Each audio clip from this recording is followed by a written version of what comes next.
You know, everything about the Baja 1000 is unique. The length of it, the fact that it's a point-to-point race, the endurance of it. It's brutal from start to finish. It's a war. Biggest thing in the preparation for a race like the Baja 1000, for me, is to say it's never going to end.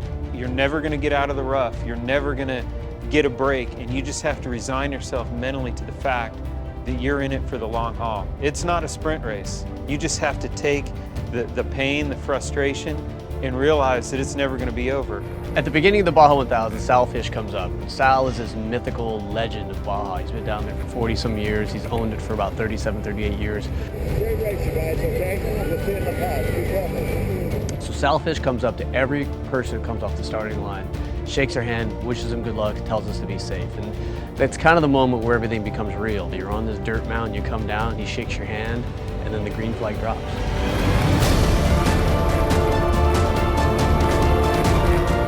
This year was a little different because I wanted to be calm, the roads were wet, there are thousands of people lining the course, it's very muddy.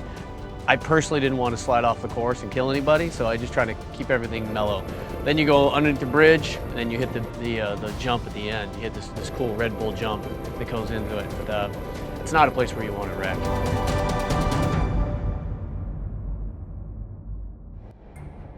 Definitely the most difficult aspect of the 1000 is just the flat-out endurance. Being able to reel it back in and control yourself, and knowing when to go fast, knowing when to go slow.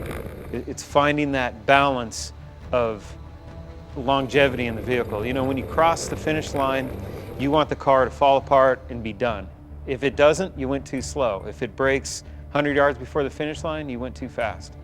So I think that the hardest part about the 1000 is finding the balance of endurance versus speed. Brad and Bud started off the race. They were really doing well.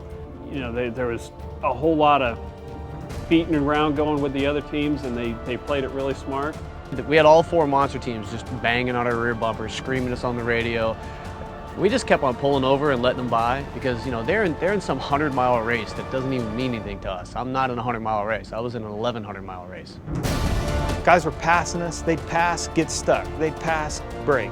And we just chugged right along. It started getting dark, and we were in second place at the time. Now, we heard the lead car. They're talking to the chase crew, and we just kind of stayed quiet because we could tell where they were, and we knew that we were reeling them in. We came up on these guys and shut off part of our lights and then started flashing the lights and everything and ran up on them hard so they'd think we're a trophy truck, big fast truck. And what do you know, whoop, they pulled right over and we shot by. It was the coolest part of the race. We have this saying, we're on the road, just keep the car underneath you. Keep the car underneath you means just keep it under control, know the brakes, know the suspension. We actually feel every part of the car. You get a flat, you feel it in your butt. You get anything, you kind of feel it everywhere. So you know every part of the car. We're at race mile 6:15. The guys are coming in. We're going to do a driver change. The BFG pit support down there is second to none. They set up a whole network, be it down the peninsula or when it's a loop race, and they have all the logistics figured out. They have food for you, they have tires, they have parts, whatever you need. And you'll pull in, you'll see guys come in and they'll work for hours getting the car welded up, finding whatever they can do to scavenge together. I've seen trucks welded back together with wrenches, with jack handles, with tie downs, whatever they can do to get you to the finish. I got in the car down at the Bay of LA at about 10 o'clock at night, ran through the night, battled some just incredible silt beds, but it was all the pre-running paid off because we didn't get stuck in any silt. We didn't have any problems. Yep, it's going pretty much as planned at this point. You guys are almost 100 miles ahead of the last BC car. Down there by the K60 where we're going to wait to hear them come across. Taking a picture of me peeing. Absolutely. I'm peeing. Shake it off, baby. BFGoodrich is an iconic brand, and it's all built around the Baja. And the people down there, they know it. There's monuments to BFG in Ensenada for everybody to see year-round. So to go down there and represent this brand, it's intimidating. It really is. It's kind of an all-star team. And I've done races that are sprint races, and you have to really jack yourself up on the start line. Well, you don't have to do that in Baja, but the most pressure I feel all year is being down there, representing the brand, being with this all-star team and not wanting to let anybody down. We did really smart. All we did, those gas holes are all killing each other. Very smart.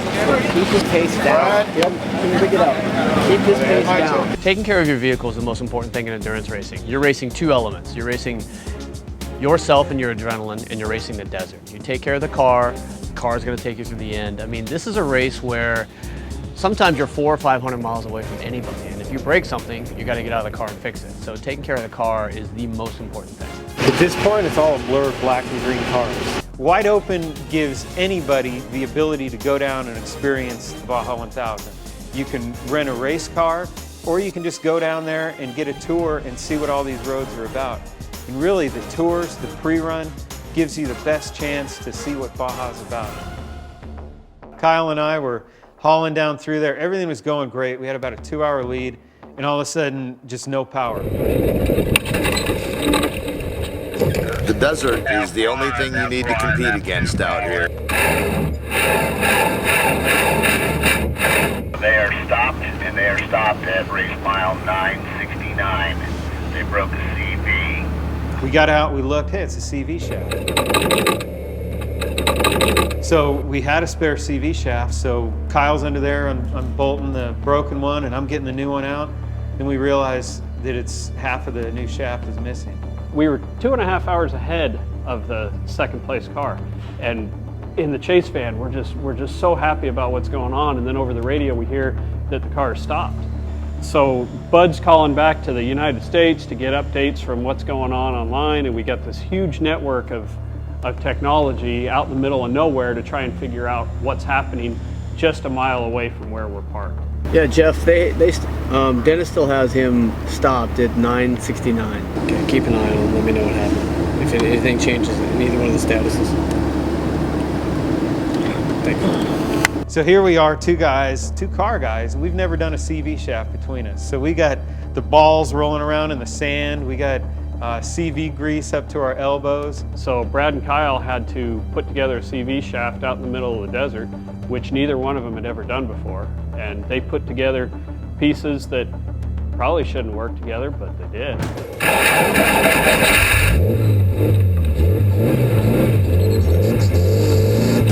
It had a replacement. They made it work. They took an end off another one and put it on the old one. And you mean on the axle itself? Yeah. Then that's a fix. Yeah, no, it is. We are in the heading towards the southern tip of Baja, Mexico right now. Trying to get Mikey over here to pit 8 to do the last leg of the race.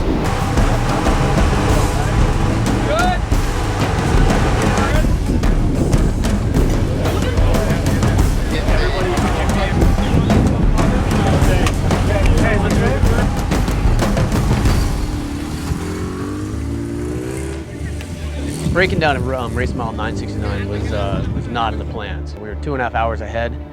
By the time we got Mike Crawford back into the car, we were maybe an hour ahead. Our instructions with Mike were just, get us to the end. Don't break the car, don't roll the car, no driver error, just get us to the end. We were hoping that we had a long enough lead, we keep a decent steady pace up, that the people behind us wouldn't catch us. I had my leg on the back of the bar, on the back of the frame, and pulling on it and broke. I hated to give up that kind of lead.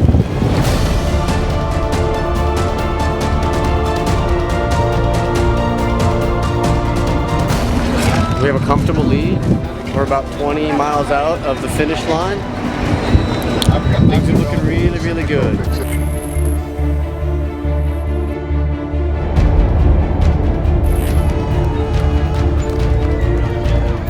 It's a dream come true. It's a dream I had when I was a kid to race the Baja 1000, and then to go down on a peninsula run and come off as a class winner. You can't really put it into words.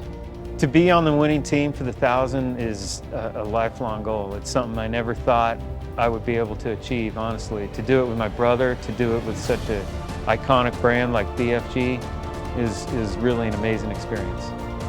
Right at the moment where Brad and Michael were on top of the car spraying champagne on the crowd and the photographers, the rest of the race team, almost in slow motion, come up and running and join them on top of the car. So it was just, we got to be there at the finish line, champagne everywhere. It was just, we knew something special was happening, and we all had to make sure we got there. You know, winning anything is cool, but winning a race that's an endurance race that has that heritage and a legacy, especially for such an iconic brand like BFG, was very, very cool. Yeah! I mean, I'm proud to be a part of the winning team, proud to be a part of the BFG team, so it was definitely cool.